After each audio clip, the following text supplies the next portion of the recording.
तो जी dear friends, मैं सुलेखा अपने चैनल ड्रामा रिव्यूज़ पे आपका बहुत बहुत इस्तकबाल करती हूँ। सबसे पहला काम तो आपने ये करना है कि चैनल को लाइक करना है, शेयर करना है और सब्सक्राइब करना है। बेल आइकन को प्रेस करना बिल्कुल ना भूलें। और अब हम बात करने जा रहे हैं ड्रामा फ़र्क की। फ़र्क जो 50 एपिसोड्स में जिसकी पारी अब सिमटने को है और क्लैरिटी नाम की कोई चीज़ अभी फ़िलहाल मिली नहीं है। जो लास्ट एपिसोड था, एपिसोड नंबर 49, उसमें आइज़ल की शादी तक का तो एपिसोड वहाँ तक दिखाया गया कि भाई उनकी शादी है, क्योंकि इरसा मैडम जो हैं वो लास्ट मिनट तक बैठी हुई थी कि जिस दिन शादी हो, सारे रिश्तेदार आए, सारे गेस्ट्स आए, उस दिन मैं बिल्कुल भांडा फोड़ूंगी इनका। अभी तक ये चुप थी, अभी तक इनकी समझ में ही नहीं आता। इतना शी वॉज सो डम कि it was irritating, it was damn irritating, बहुत इरिटेटिंग उसका कैरेक्टर था। कुछ समझ में नहीं, अपना घर भी बेच चुकी है और उसके बाद में उनको उन्हीं के घर में भी दिखाया गया है, उसको करोड़ों रुपए भी दे चुकी है, ये अपने हस्बैंड से नहीं बता पा रही हैं। किसी तरीके से उनको पकड़ धकड़ के लाई हैं, वो भी सामने बिल्कुल लॉन में ही खड़ी होकर बात कर रही हैं।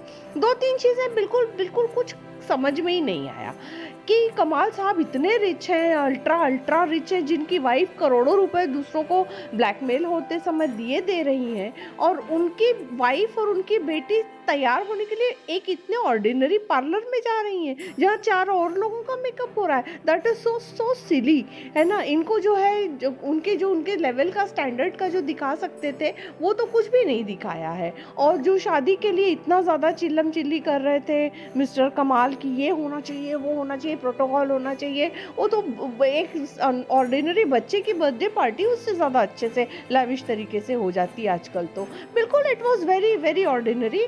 और बिल्कुल अब एक तो पहले तो इतना स्लो खींच के लेके गए और अब एकदम रशिंग कर रहे हैं उसको ख़त्म करने के लिए, इसलिए वो अब मज़ा नहीं आ रहा। अच्छा ही उसको ख़त्म कर रहे हैं, नया सीरियल देखा जाएगा कि क्या होने वाला है क्या नहीं होने वाला है, बिकॉज ये कुछ भी समझ में नहीं आ रहा। इरसा का कैरेक्टर तो मुझे अभी तक समझ में ही नहीं आया कि उसको अपने हस्बैंड से प्यार हुआ भी या नहीं हुआ, उसको उसका दानियाल के साथ रियल रिलेशनशिप रहा क्या, कुछ समझ में नहीं आ रहा है। उनको पाकीज़ा भी दिखाया गया, उनको सिर्फ ये दिखाया कि उनको मोहब्बत थी उससे, और वो उस बात को लेके वो उसको करोड़ों रुपए दे रही थी, ये बात जस्टिफाइड नहीं लग रही है। सो ये सीरियल तो अब फिनिश पे है।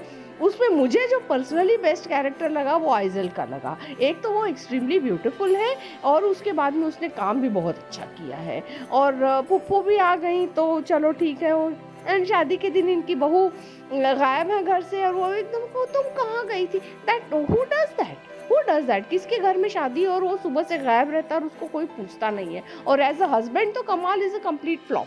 करोड़ों रुपए आपकी वाइफ दिए दे रही हैं, आपको पता ही नहीं चल रहा है और आप पूछ भी नहीं रहे हैं। That is not a good husband, that is not a good wife, that is not a good husband. आपको आपका फ़र्ज़ है पूछना, आपका फ़र्ज़ है कि तुम किसी प्रॉब्लम में तो नहीं हो।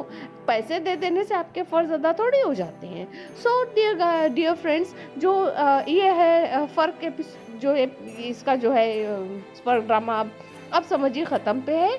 और इसकी फाइनल किस्त का जो है रिव्यू लेके हम आपके सामने फिर हाजिर होंगे। तब तक के लिए सुलेखा को बाय बाय, आप इजाज़त दीजिए और मैं बोलती हूँ आपको bye bye, take care. And गर्मी बहुत बढ़ने लगी है, अपना ख्याल रखिएगा, ठंडा ठंडा पानी पीजिए, कोल्ड ड्रिंक पीजिए, शिकंजी पीजिए और अपना ख्याल रखिए, लस्सी ज़रूर पीजिएगा। Bye bye.